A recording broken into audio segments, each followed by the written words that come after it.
Hi Gilbert, I heard you want to join the army. Why? General Napoleon.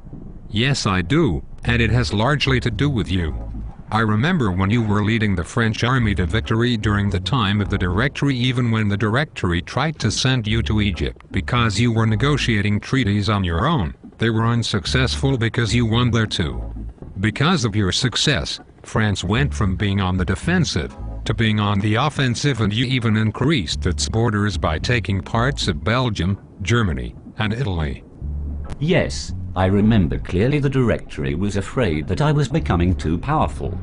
Okay, maybe I was, but I was only trying to help France, and clearly I did that. The Directory, however, had a hard time governing France after the crazy Jacobins. Not only that, but France was losing battles when I was away. So in 1799, I marched my army back from Egypt to Paris. I was so overwhelmed by the support of the French people like yourself, because they cheered for me all along the way.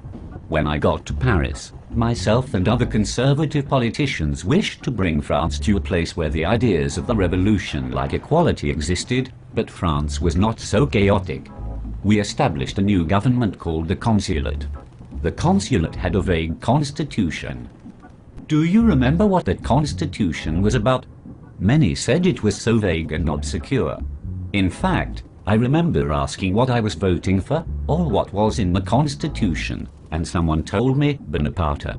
I don't remember much choice in the matter. Many of the other citizens who disagreed with the new Constitution were forced to vote for it anyway. Only 1,500 people voted against it.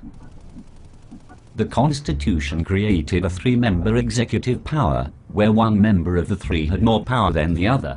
That one member was you, Napoleon. Once in power, you demonstrated great leadership. You made government more efficient by giving local leaders more power to make decisions. You also made sure the political press was not able to attack you. You were brilliant in your use of the police to go after any Jacobins that were left, or anyone that wanted to have a king. Yes, I know. I shortly decided to create an empire after that. Since I had the most power anyway, it just seemed to make the most sense. But I thought the people should make that decision, so I put it to a vote, and over 90% of France were okay with it. Clearly the citizens in France are happy. You signed the Concordat with the Roman Catholic Church. That allowed for priests and bishops to be paid by the government and for public worship to resume.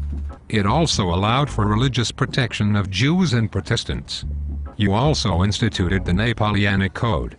This code allowed property owners to do what they wanted with property, gave government positions to those of skill, not birth privilege. Some women were unhappy with it because it gave more power to men. Women under the code are not allowed to own property, and it is hard for them to divorce their husbands if they need to.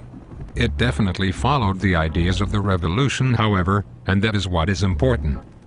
I am glad you are happy with the changes. Now that I have an idea of your happiness with me, I am still confused as to why you want to join the army. It can't be just due to me, can it? I also know that Great Britain has taken up the fight against you. They see you as a threatening power because you have taken over most of Europe, and fear they may be next. Since you were a good artillery officer in the past, I want to learn how to use the cannon against England to defend our country and our French pride. Can you show me? Absolutely, but we must also be concerned about the British Navy. I feel that we will succeed though.